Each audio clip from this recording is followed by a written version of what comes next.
জুবিন দাক ছিংগাপুৰলৈ লৈ গৈ হত্যা কৰিছে। এইটো মৃত্যু হ'বই নোৱাৰে। দাদা অসুস্থ, কেইমাহমান ধৰি দাদা অসুস্থ হৈ আছে।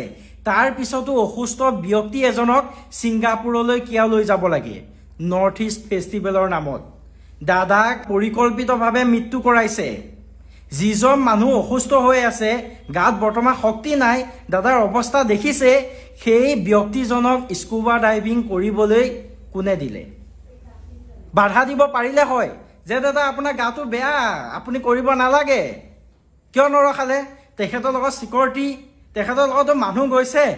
জুবিন দা অকলে ছিংগাপুৰলৈ যোৱা নাই, তেখেতৰ লগত মানুহ গৈছিল। আৰু মানুহে কিয় নৰখালে? সকলো কথা ভাবিবলগীয়া। এয়া হিচাপ হ'ব লাগিব। অসমৰ ৰাইজে, অসমখনে সাধাৰণ ব্যক্তি এজনক হেৰুওৱা নাই। এয়া হিচাপ লাগিবই আমাক, এয়া হিচাপ লাগিব।